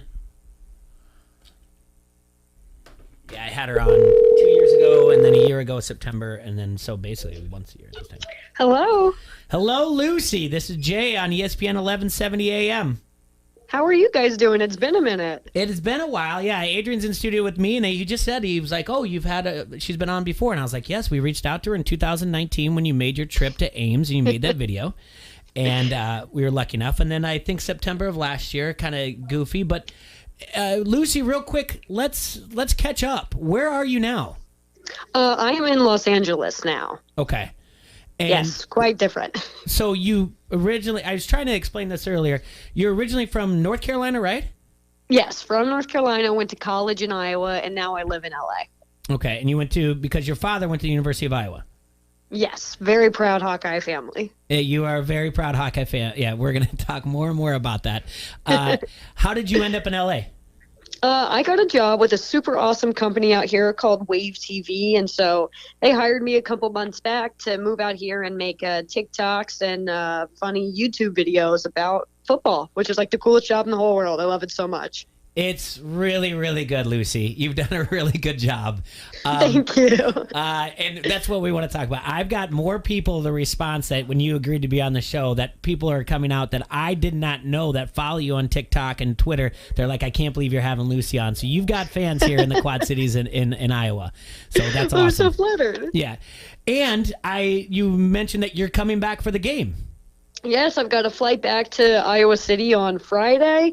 My little brother goes to the University of Iowa now, but my whole family's coming back, and so I figured I might as well come back for the game too. And I'm actually going to be making content for Wave for Juke's channel in Iowa City, so I'll be going around to a bunch of tailgates on Saturday and just filming some crazy fun Iowa stuff. Well, Lucy, I'm going to have to find a way to connect you with our friend Emily Van Buskirk, who covers the college football games, and she will be at the game also. We just had her on the air before you were on. And she does a lot of great things for college football. Goes all around the country every weekend, just finding stories. So I think the two of you together would be fantastic, just to hook up and go to like tailgates or whatever else and share content. And she's got a photographer who actually works for the Yankees that she's flying in from New Jersey, that she does all the photography stuff. So I think that would be cool to have you guys, just meet up, because I'm so happy to have you guys on the show, and I want to keep spreading the word of the great things you guys do. All right. Well, thank you. Appreciate that. Yeah. All right, Lucy, how do you come up with the stuff that you do on the TikTok, Twitter and everything else? I honestly don't know. Full transparency, I'll just wake up in the middle of the night and be like, oh my God, I have a TikTok idea, and write it down. I think it's kind of embarrassing to say that. I think I get so many good TikTok ideas from just being on TikTok all the time. Mm-hmm. And so I won't say I steal from other creators, but I take what other creators are doing and I'm like, how can I make that into something I would do for sports? Because there's not a big sports market on TikTok quite yet. So I'm just watching what other people are doing and taking bits and pieces from other fantastic creators and trying to mold it into something that's a little more loosey, Yeah. Well, let's stick with something right now that's very current, because I was dying laughing over the Urban Meyer one. Oh, God. So where did you come up with the idea of doing the Urban Meyer? And keep in mind, like, the best thing about it, I really, the one that made me laugh out loud was, and here's Shelley just liking Twitter remarks about how she deserves better than Urban. So... the second I saw the Urban Meyer stuff come out, and I am a very open Urban Meyer hater, have been for most of my life, and I will. That's a hill I am so willing to die on. That guy sucks. Yeah. And so I saw that stuff go down, and I was like, one, this is just hysterical. This is so funny. This is so on brand for Urban Meyer. I don't want to make my TikTok identity or my like professional identity somebody who's like, interfering in personal lives or whatever. But when it comes to Urban Meyer, I don't care. That guy sucks. I'll bully him on the internet and do it happily. So I saw that and I said, oh, I know this video would pop off on TikTok. So I just put it together. I've let people argue about it in the comments, but Urban Meyer is a person who I don't respect at all. I love to see him in the public spotlight looking like a horrible human because I think he is. And, if Urban's is just disturbing video, I love any chance I can get to make fun of Urban. So I'm going to take it any opportunity I can. The question is, do you think Shelly knows that she's liking those tweets, or do you think she just sees her name and she's just like, oh, that's my name, I'm going to like this tweet? I think she knows. I think she knows. I think she knows. I think she knows. I think she knows what she married. Yeah, I mean, you marry Urban Meyer. That's what you're asking for. That's what you're asking for. So the other things that you've done, like when you join the Facebook groups. Yes. What is the pushback that you get when they finally figure out what you're doing? Usually they don't. Okay. I've found that the Facebook groups they don't really realize what I'm doing. Every once in a while, people will be like, this has to be a troll post. But still, most of them can't put two and two together. I've started to get a little pushback. There were some, like the Clemson Facebook group denied my post, which really made me mad. And so I think I'm going to have to create a fake identity soon because people are starting to catch on. But yeah, I love doing that. It's so easy to mess with, like these people. And, it's just hilarious. It's a ton of fun to do it too. So you did one for again Nebraska after the Illinois loss week 1, which was great, and I love that you were calling him Bert Bellama. And how they figured that out, and then you got the LSU one, the USC one. Hiring Nick Saban was great too. Why does everybody seem to constantly go back to "Are you drunk"? Why is that the response? I think it's just the most creative response that these people can think of. And so I'm just like, I like it when people are, put a little creativity in their insults towards me. Like, are you drunk? Come on, man. Like, you can do better than that. And so usually I'll always respond with, are you drunk? When they say that, I'll say, no, that's against my religion. Yeah. And just see what they say to that. It's how can I like play as dumb as I can without them realizing I'm messing with them. Yeah. Have you done anything for Penn State this week? I'm not doing any Facebook group stuff with Penn State. I'm going to try to avoid Facebook groups that are like Iowa rivals or like same conference outside of Nebraska, just because I know I'm going to get caught. But I have been making a couple like Penn State like videos for Jukes on their YouTube page, just kind of talking about the matchup, because I don't normally get to talk about Iowa a whole ton just because it is a wide football audience, not just Iowa fans. But with this being the biggest game of the weekend, my coworkers and bosses were like, go ahead, Lucy, full send, do all the Iowa content you want. And it's been awesome. I've been having so much fun. Okay. Well, I'm glad you mentioned it, because now let's talk about the Iowa game. Oh, I'm excited. I'm so ready. How do you feel about this? The spread is -2.5. This is the first time since 1985 Kinnick has hosted 2 top 5 teams, which, by the way, I will tell you right now, that game in 1985 was when I fell in love with the Hawkeyes. I was 9 years old. So I know I know that game very, very well, in and out, and I've had Chuck Long in the studio talking to him about that game before. So, but I'll be at the game also. It's going to be my daughter's first time ever going to an Iowa game. So I'm excited about speaking. What an awesome experience. So what are your thoughts of this weekend? Break it down for us. So Iowa and Penn State are just 2 very, very similar teams. They're both teams that have fantastic defenses, okay to solid offenses. I mean, this is just going to be a defensive battle the whole game. When I look at Iowa, Penn State, I think the biggest matchup is obviously Dotson, insane receiver, very fast. I still think that the Iowa defense is – Penn State doesn't have a run game. The first time that Penn State ran the ball well was last week against Indiana, and I don't really think that's kind of indicative of Penn State's run game. It's just not good. So how I envision Iowa winning this game is the D-line's not going to have to worry about the run very often. Just rush pressure Sean Clifford. He is not accurate. I'm not sold on him as a quarterback, and just hope that the secondary can get those turnovers, which we've seen they can. I mean, Iowa leads the nation in interceptions because speed-wise, talent-wise, I don't think Iowa matches up well with Penn State. But schematically, I mean, it's a Phil Parker-led defense. I'm trusting that he's going to come in with a really good game plan because Sean Clifford is the biggest weakness on that Penn State offense. And if we can exploit that, I think Iowa wins. I agree with that. We've mentioned multiple times that I don't think Clifford's walking out of Kinnick without throwing less than 2 interceptions. Yeah, I totally agree. I really think that the Iowa defense, if they can put the pressure on him, get him to turn the ball over, which he's done before, I think Iowa, I mean, we've seen it. It's what the Iowa defense has done all season long. If Iowa can just keep doing what they've done. I think also a big thing is Penn State's got a very good rush defense, so it's really going to depend on can Spencer Petras make the throws he needs to? Can the receivers create separation?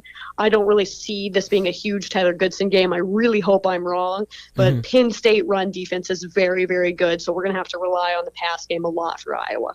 All right, so you obviously probably have a lot of friends that went to the University of Iowa. They're graduates or maybe still go there, and you have a lot of friends on social media that are Iowa Hawkeye fans.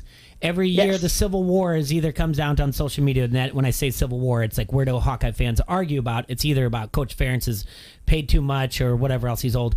But usually it comes down to quarterback play. How do you fall along the lines of Petras and his quarterback play? I'm a big fan of Spencer Petras. I actually was last year, too. I mean, I was really very vocal about I don't think last season was really accurate to how good Spencer Petras is. I think if you look at him versus Nate Stanley, I'd say they're probably about the same level right now, but Nate Stanley reached his ceiling very early. I still don't think Spencer Petras is anywhere near his ceiling. I feel like it's a lot of mental stuff when it comes to him. Like you can see when he gets rattled, it shows in the way he plays. But if Spencer can, one, set his feet and then just keep his composure, I think he's a fantastic quarterback. And I think we saw that last week against Maryland. I thought that was one of the best games the offensive line has played all season, and it showed in how calm, collected, and accurate Spencer Petras was. And so if we can just carry that momentum into Penn State, which is going to be tough because Penn State's defense is fantastic, I think Spencer Petras is a good quarterback. People love to talk crap, but I think he's the right man for the job. I don't think there should be anybody else starting. Yeah, we are totally in agreement here. 11-2 as a starter. He's matched Brad Banks as the best winning percentage as a quarterback in the University of Iowa history.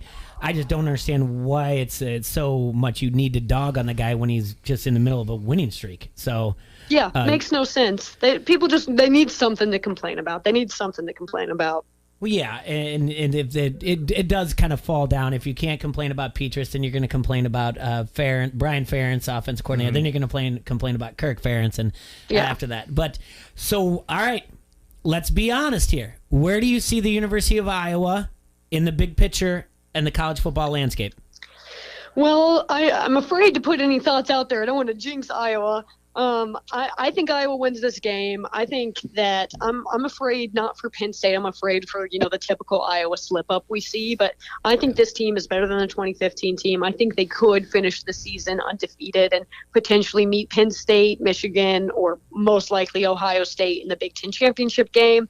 This Iowa team is good enough that they could beat any of those teams. I think Ohio State has a lot of weaknesses this year. They're very bad against the run, so I think Tyler Goodson could really, really succeed against that Ohio State defense.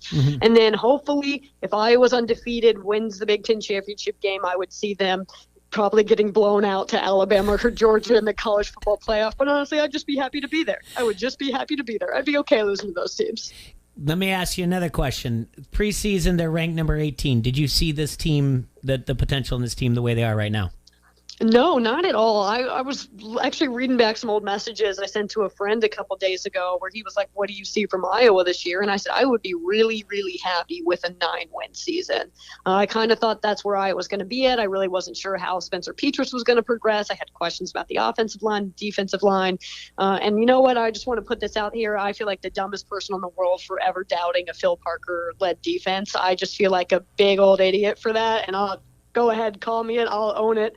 But no, I did not see this happening. I mean, the way that Iowa has overachieved from their expectations this season has just been phenomenal. And I mean, this is a very, very good football team, a very good football team. And it's been awesome to watch the defense go off the way they do, and now seeing the offense kind of get rolling. It's so much fun. I'm just having a great time. This is another question about the game. This comes from the Harrington's Pub Facebook comment thread, and Adrian, you brought this up also.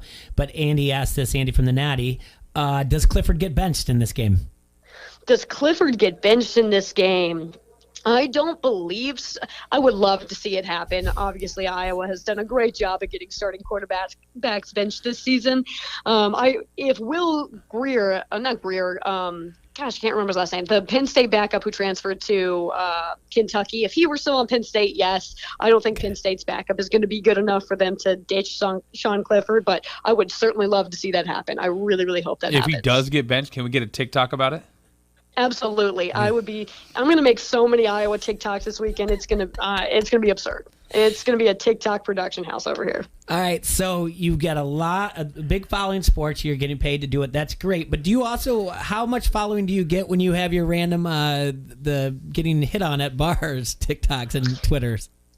Those are fun too. I love those stories. I think it's very fun to create fake identities at bars and lie to people if they're creepy and deserve it. I've got a pretty big following from the first video I've done with that. I have a couple more stories that I've been saving to put on TikTok, but just with football season so intense right now, I'm like, okay, we'll keep my feet a little football, and then we'll sprinkle in some Lucy messing with creepy men content, which everybody loves. How could you not? I don't. Forgive me if I'm wrong. I don't know if there's been a follow up from when you were at the sports bar watching the Iowa game, and some guys decided to talk crap about the University of Iowa, and you told them that clearly you don't know anything about football. Was there any follow up after that? Yes. So it turns out he was actually like. I kind of roasted him really, really hard. And then I think then he was like, okay, I know my place. And he became very nice and very friendly. And I was like, okay, this guy doesn't suck. He just needed to be put in his place a little bit. And so I wouldn't call us friends now, but definitely acquaintances. Lucy, do me a favor. Tell everyone where they can follow you on Twitter, on TikTok, any other social media, and who you're working for and everything else. Yeah, so if you want to follow me on TikTok, it's at Lucy Sports Jokes, and you can follow me on Instagram, Twitter at Lucy_Rodine, and that's spelled Rohdeen. And the accounts I'm working for with Wave TV, so be sure to follow at Jukes on Instagram, TikTok, Facebook, Snapchat, and then for all my fun Iowa college football content, you can subscribe to Jukes on YouTube at youtube.com/JukesFootball. Lucy, last question. You're going to Iowa City this weekend. What's the one place you're definitely hitting up? Oh, man. I have to go to the Vine. I want to eat at the Vine, and then I'm probably going to I'm definitely going to the bars. So all the bars. We'll do a checklist. All the bars. Great. That's awesome. Hey, Lucy, thank you so much for your time. You know what? After they win this game, maybe let's try to do something next week, and so we can just deal with the hangover of what a great win it's going to be for Iowa. Let's try to do something if you're not too busy working or whatever else. But I really appreciate your time. I appreciate the phone call, and thank you so much. We'll talk to you soon. Have a safe trip to Iowa City, and have a great time this weekend. Awesome. Thank you guys so much. Go Hawks. Yep, go Hawks. Thanks, Lucy. Bye. Bye. That's Lucy Rodine. I love that you brought up the Vine. Yeah. I just ate there a couple weeks ago when I was coming back from Cedar Rapids, and any chance I get to go to the Vine, either one of them, they're both great. Absolutely. Yeah. Yeah, she did great job. Great. That's awesome that she gets to do that and make content. And I did not know. I thought for a while there, for a hot minute, she was working for Hawkeye Nation, but I didn't know. So messes with creepy guys in bars, huh? Huh? She messes. Yeah. That's pretty good. Yeah. There was one. If you go back, go to her. Like you said, Lucy Jokes on TikTok. She told you guys where to go. But there's one where a guy's trying to hit on her and basically starts saying like, I'm named after my grandma, but she got hit by a train and she's into train. She only dates train conductors because she does it for her grandma. It's strange story that goes on, but it's a lot of fun, and it's one of those things that she did. And then she started on Twitter just telling the story, and then people are like, you got to tell us more. So then she made a TikTok, basically a version of it. So she does a good job with social media. And again, you got to understand these things, Adrian, for as much as we just will tell you what a cesspool social media can be or whatever else. That relationship with Emily Van Buskirk started because of Twitter.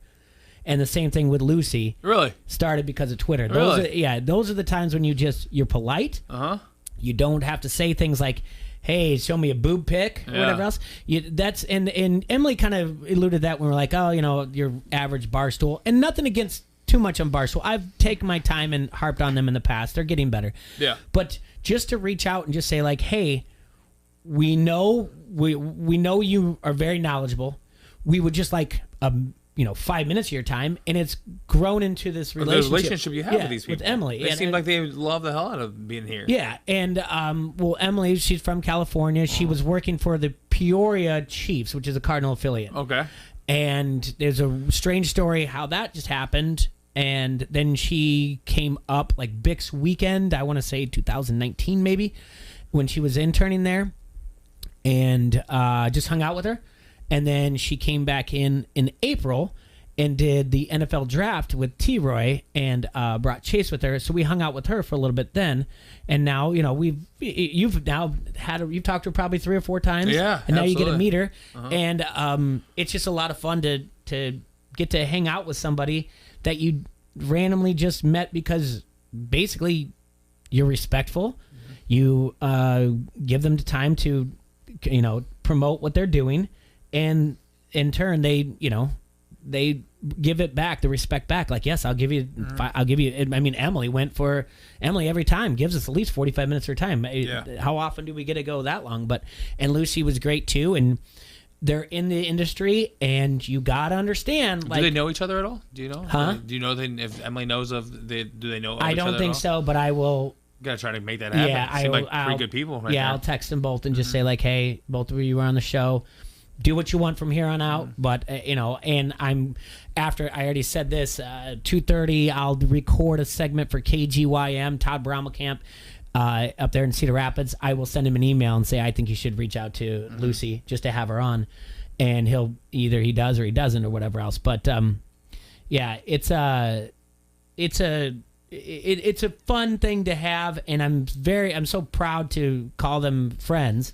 I'm not at all a colleague because they're way above what I can do. No. But yeah, I'm excited for Emily to come into town. I'm excited for Lucy. And you could hear Lucy's voice just when I said like, "What's your place you're gonna hit up?" Yeah. And then just right away, she's like, "Oh yeah, all right, here we go. I'm going the vine, definitely. I'm doing this, and I'm hitting all the bars." So she's looking forward to it. We didn't ask if her younger brother was of age or anything like that, but it's a college town. It'll be all right. Yeah. But no, two good interviews, 2 great things that are coming up, and I think for as much as we can break down X's and O's and balls and strikes of the game, I think it's always a thing of you got to have these local type of things to talk about and what they're looking forward to. And Emily, again, how great that was that when she's like, I want to talk about this game. Thank you for giving me the opportunity to talk about it instead of just making fun videos. Yeah. So, and I was going to ask Lucy which one was her favorite college to troll on.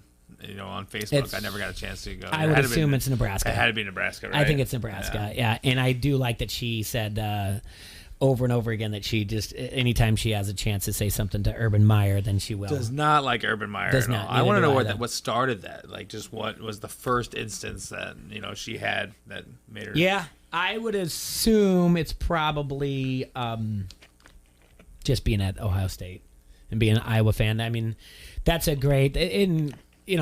that's a great thing that their father's an Iowa alum. They live in Carolina, but he's instilled that Iowa fan base into them. I mean, it's very easy to fall into Duke, North Carolina. Oh, absolutely. Any of those, Clemson, and that not only did she go there, but her brother is going there as well.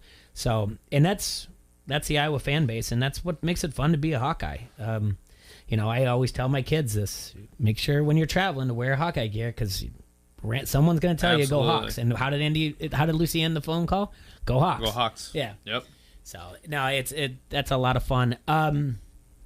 Tomorrow we should probably I'll reach out and see if Cakert's free tomorrow to come visit with us a little bit. T-Roy will be here too with us. Adrian, are you in tomorrow? Yeah, I'll be here. Okay. I'll be here all week. You gonna have room for me when Emily comes in, or? I'll sit in the corner. I'll sit in the corner if I have to. No, you're in. I think it was who wrote it on the Harrington's Pub Facebook comment. Easer A says, "I bet Troy comes in if Emily's on. He will." Yeah. Troy doesn't want to. Troy's not going to miss an opportunity to try to give it to him late. Be like, "Oh yeah, Emily's coming on today." Like, Yeah. don't see if he's listening, and then we'll wait till Friday. Oh, he's see not if he brings listening. it up. Yeah, he only listens if he's on or whatever else in the back Facebook. Hey Mookie, throw on Facebook and see how I sound today. But yeah, he's not going to listen right now if we're not there. So he would call in by now if he knew we were talking about him. But no, great show today. That was a lot of fun, Adrian. No, absolutely. A couple good conversations, and like you said, they're real knowledgeable and they're a lot of fun to talk to. Yep. All right, that's going to do it for today. We got to do some ads before we go. So this is Jay, Adrian, Don't Hassle Us Local. Again, thanks to Lucy Rodine, thanks to Emily Van Buskirk for calling in, and thanks to Jason Anderson for calling in as well. We will see you guys tomorrow. Enjoy yourselves, Quad City. Stay safe and sanitized. Ryan Rothenberger, radio guy for the Quad City Storm. You're listening to Don't Hassle Us, We're Local. Hey, do you have time to go to Vegas with me? Time? Yes. Extra money to pay for the flights? No. No, not Vegas. I'm talking about Vegas.